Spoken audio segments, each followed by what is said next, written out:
Garde la maison propre. On t'apportera quelques souvenirs de Majorque. Maman l'a dit avec une telle désinvolture, comme si elle me demandait d'arroser les plantes ou de ramasser le courrier. Pas comme si elle m'abandonnait la veille de Noël pour partir en Espagne avec papa et ma sœur Grèce pour une semaine de vacances à laquelle je n'étais pas invitée. Amusez-vous bien, ai-je réussi à dire, d'une voix plate. Papa n'a presque pas levé les yeux en chargeant les valises dans le taxi. Grèce était déjà dans la voiture, écouteurs aux oreilles, défilant sur son téléphone. 16 ans, complètement indifférente à tout ce qui ne la concernait pas directement. Maman a embrassé ma joue, un baiser rapide, mécanique, puis ils sont partis. Les feux arrière disparaissant dans la rue, me laissant debout dans l'embrasure de la porte de leur maison. Pas ma maison. La leur.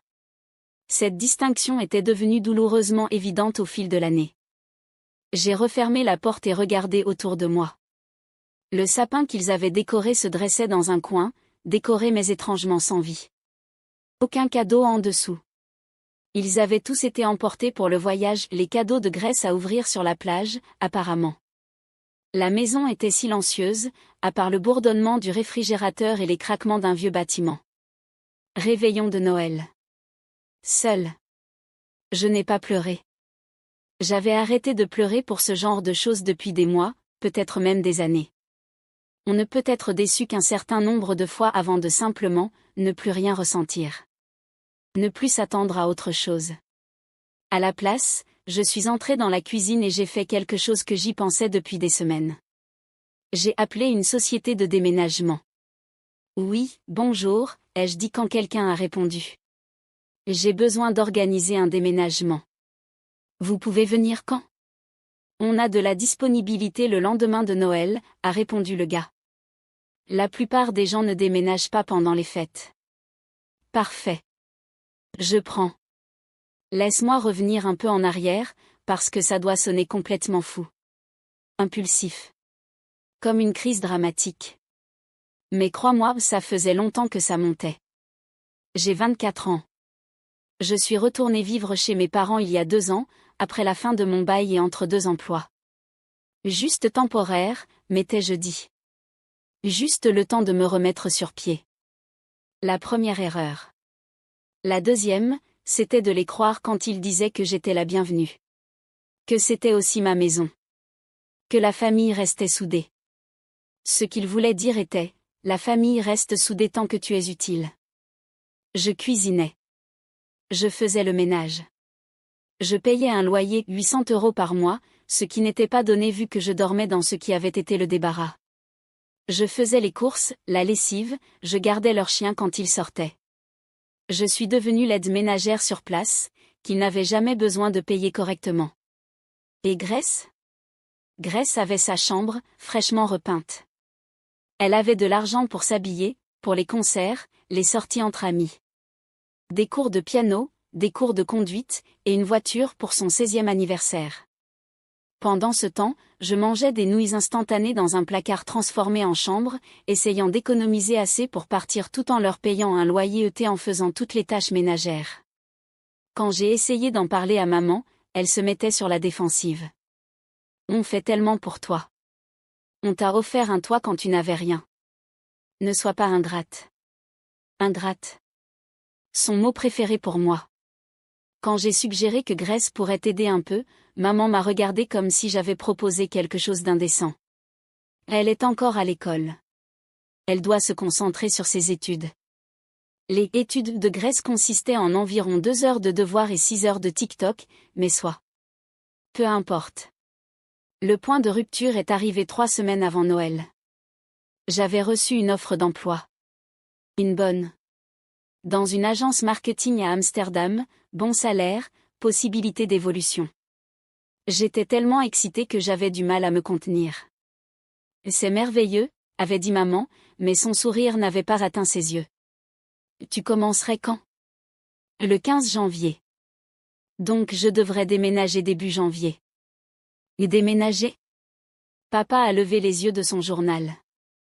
Déménager où? À Amsterdam. C'est là que se trouve le poste.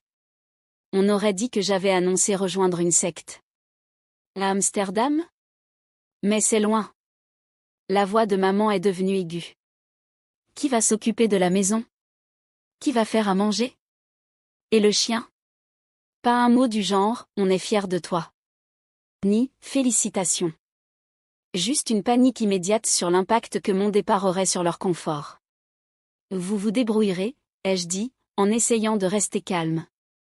Comme avant que je revienne. Avant que tu reviennes, Grace n'était pas dans une année scolaire si cruciale. Je ne peux pas être distraite par les tâches ménagères. Et ton père travaille tellement. Moi aussi, maman. Moi aussi, je travaille. Ce n'est pas pareil. Et c'est là que j'ai compris, ce ne serait jamais pareil. Je serai toujours le plan B. Celle qui sacrifie. Parce que Grace était la préférée, et moi j'étais juste, là. Alors quand ils ont annoncé le voyage à Majorque négligemment, pendant le dîner, 2 semaines avant Noël, je n'ai même pas été surprise. Juste nous trois, avait dit maman, souriante vers papa et Grace. Un petit moment en famille. Ça ne te dérange pas, hein, Amanda? Quelqu'un doit garder la maison, de toute façon. Elle n'a même pas fait semblant de s'en sentir coupable. Grace, au moins, avait eu l'air mal à l'aise. Peut-être qu'Amanda pourrait venir aussi? Ne sois pas ridicule. La chambre est réservée pour 3. Et puis, quelqu'un de responsable doit rester ici. Responsable. Un autre des mots préférés de maman pour me décrire. Ça voulait dire, pratique. Contrôlable. Prête à accepter n'importe quel reste qu'on daignait me jeter. Alors oui. Quand ils sont partis pour l'aéroport le soir du réveillon, me laissant seule dans cette maison froide et vide, j'ai pris ma décision. Je n'allais pas l'attendre le 15 janvier. Je partais maintenant. J'ai passé le jour de Noël à faire des cartons. Chaque chose que je possédais a fini dans une boîte. Vêtements, livres, mon ordinateur portable, les quelques meubles que j'avais achetés moi-même, un bureau, une bibliothèque, une chaise. Je travaillais méthodiquement, presque mécaniquement, avec des chants de Noël ironiquement diffusés par un voisin comme bande-son. Mon amie Mel m'a appelé vers midi. Joyeux Noël. Qu'est-ce que tu fais? Je fais mes cartons, ai-je répondu. Je déménage. Attends, quoi? Je pensais que tu partais en janvier. Changement de programme. Elle s'est tue. Mel connaissait ma situation familiale. Je m'étais assez plainte auprès d'elle, entre vin et frustration. Bien, a-t-elle fini par dire. Il était temps. Tu veux de l'aide? Ça va. Mais merci. Tu vas aller où? Tu as trouvé un appartement? Pas encore. Mais je me débrouillerai. Je l'ai toujours fait. Et c'était vrai. J'avais des économies, pas beaucoup, mais assez pour une caution et un premier loyer quelque part. Je dormirais à l'hôtel s'il le fallait. Sur le canapé de Mel. Tout valait mieux que de rester ici, dans cette maison où je n'étais jamais vraiment de la famille, mais toujours très utile. Le camion de déménagement est arrivé le 26 décembre, exactement comme prévu. 2 gars, pros et efficaces, qui ne posaient aucune question sur le fait qu'une jeune femme déménage le lendemain de Noël. Ils ont juste chargé les cartons, emballé les meubles, et tout était dans le camion en 3 heures. J'ai fait une dernière inspection de ma chambre. La salle de stockage. Murs nus, étagères vides. Elle ressemblait exactement à ce qu'elle était quand j'étais arrivée, un espace oublié, une pensée secondaire. J'ai laissé ma clé sur le comptoir de la cuisine. Je n'ai pas laissé de mots. Qu'est-ce que j'aurais pu dire? Je me suis écroulée chez Mel ce soir-là. Son minuscule appartement ne m'avait jamais semblé aussi vaste, aussi libre. On a commandé chinois, regardé de mauvais films, et on n'a pas parlé de ma famille jusqu'à ce qu'elle me demande enfin. Tu te sens mal? J'ai réfléchi. Vraiment réfléchi. Non, ai-je dit. Je ne me sens pas mal. C'est grave? Putain non. Il t'utilise depuis des années. Ma mère va péter un câble quand elle le découvrira. Mel a levé son verre de vin. Tant mieux. Quelle pète. L'appel est arrivé le 1er janvier. 6 jours après leur départ pour Majorque. Ils avaient dû rentrer le matin même. Le nom de ma mère s'est affiché sur mon téléphone. J'ai failli ne pas répondre. Mais la curiosité a gagné. Allô? Tu es une criminelle. La voix de ma mère était si forte que j'ai dû éloigner le téléphone de mon oreille. Tu nous as volé? Voleuse. De quoi tu parles? Ne fais pas l'idiote. Où sont tes affaires? Où est le bureau? La bibliothèque? La chaise du salon? La chaise que j'ai achetée avec MON argent? Cette chaise-là? Elle était dans notre maison. Tu ne peux pas juste prendre des choses de notre maison. J'ai senti quelque chose de froid et de calme m'envahir. J'ai pris mes affaires, maman. Des choses que j'ai achetées. Des choses qui m'appartiennent. Tu n'avais pas le droit. Pas le droit de partir comme ça. Sans nous prévenir. On rentre et on trouve ta chambre vide, la maison en désordre. La maison est propre, les jeux coupés. Je l'ai nettoyée avant de partir. Comme tu me l'avais demandé. Comment tu as pu nous faire ça? Le jour de Noël. Vous m'avez laissé seule à Noël, ai-je dit calmement. Vous êtes parti la veille du réveillon pour partir en vacances avec papa et Grace. Vous ne m'avez pas invité. Vous n'y avez même pas pensé. Vous avez juste supposé que je resterais ici, toute seule, pour regarder la maison pendant que vous vous amusiez à Majorque. C'est différent. On avait besoin de quelqu'un de responsable. Vous aviez besoin d'une gardienne de maison. Et vous ne vouliez pas payer. Ce n'est pas on est ta famille. Exactement, ai-je dit, ma voix stable, posée. Des années de mots retenus trouvant enfin la sortie. Vous êtes ma famille. Et vous m'avez traité comme une employée. Non, pire qu'une employée. Au moins, une employée est payée correctement et a congé pour les fêtes. J'ai entendu la voix de mon père en arrière-plan, marmonnant quelque chose que je ne comprenais pas. Maman est revenue. Ton père veut savoir où tu es. Tu dois revenir tout de suite et rendre tout ce que tu as pris. Je ne reviendrai pas. Et je n'ai rien pris qui ne m'appartenait pas. La chaise. J'ai le reçu. Ikea. Mars 2023. Je peux te l'envoyer. Le bureau et la bibliothèque aussi. Tous achetés par moi, avec mon argent. Mais tu as tout emporté. J'ai emporté ma vie hors de votre maison, oui. Parce que je n'y habite plus. Silence. Puis. Qu'est-ce que tu veux dire, tu n'y habites plus? Je veux dire que j'en ai fini, maman. Fini d'être la responsable. Celle qui sacrifie. Celle qui est censée mettre sa vie en pause parce que ça arrange tout le monde. On ne t'a jamais demandé de mettre ta vie en pause. Vous m'avez demandé de repousser la date de début de mon travail pour m'aider jusqu'aux examens de Grèce. Vous m'avez demandé de manquer le mariage de ma meilleure amie parce que quelqu'un devait être là quand le plombier viendrait. Vous m'avez demandé d'abandonner mes samedis soirs pour garder Grèce alors qu'elle a 16 ans et qu'elle peut très bien rester seule. Vous m'avez demandé de me faire de plus en plus petite jusqu'à ce qu'il ne reste plus rien. Ma voix s'est brisée. Très légèrement. Mais j'ai continué. Donc non, je ne reviens pas. Je commence mon travail à Amsterdam dans 2 semaines. J'ai trouvé un appartement. J'avance. Et vous ne pouvez plus m'en empêcher, ni me culpabiliser, ni me faire me sentir mal à ce sujet. À Amsterdam? Mais c'est si loin. Oui, ai-je acquiescé. Ça l'est. Et Grèce? Et Grèce ira bien. Vous irez tous bien. Vous trouverez une solution, tout comme j'ai trouvé des solutions toute ma vie. J'entendais maman pleurer maintenant. De vraies larmes, pas celles manipulatrices. Les larmes qui viennent du choc et de la douleur authentique. Une partie de moi se sentait mal. Mais une plus grande partie de moi se sentait libre. Je vous aime, ai-je dit, et je le pensais. Mais je ne peux plus me brûler pour vous réchauffer. J'ai besoin de vivre ma propre vie. J'ai besoin d'être autre chose que la responsable.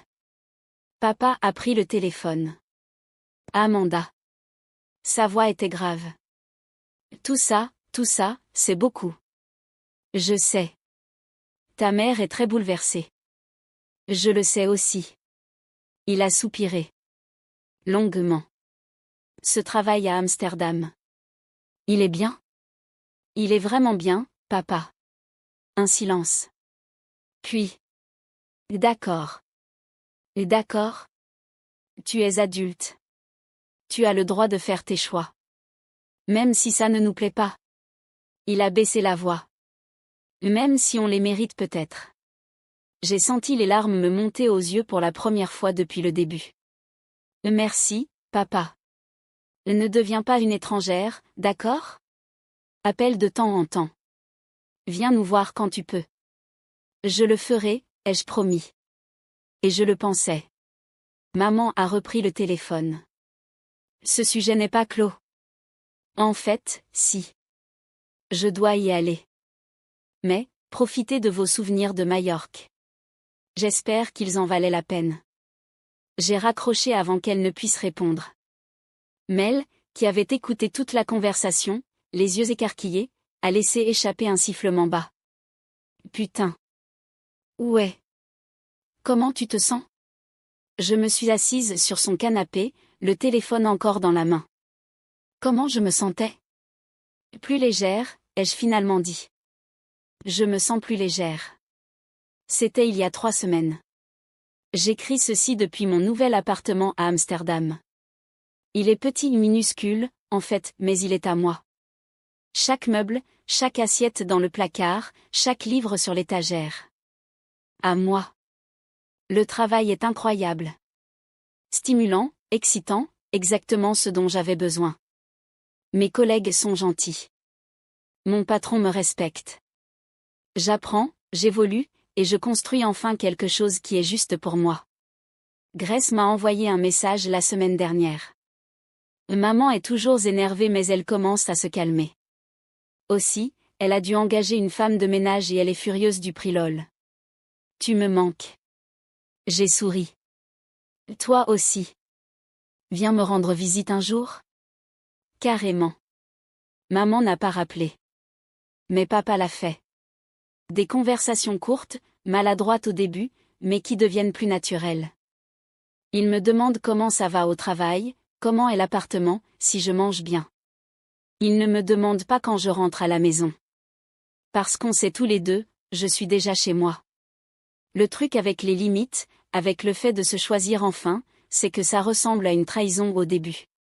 Comme si on était égoïste, cruel, déraisonnable. Surtout quand les gens à qui on impose ces limites vous ont convaincu pendant des années que vos besoins comptaient moins que les leurs. Mais voilà ce que j'ai appris, debout dans cette pièce vide le jour de Noël, en emballant ma vie. Tu peux aimer les gens et te choisir quand même. Tu peux apprécier ce que quelqu'un a fait pour toi et partir quand il commence à prendre plus qu'il ne donne. Tu peux être une famille et avoir besoin de distance.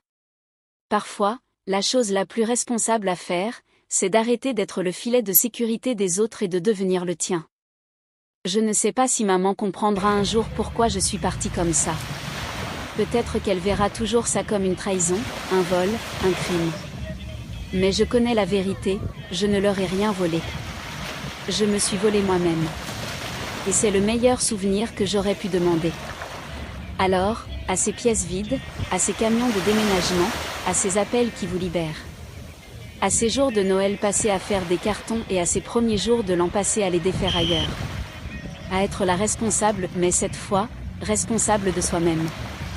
Et à ces maisons qui n'ont jamais vraiment été un foyer, et au courage qu'il faut pour en trouver un qu'il est.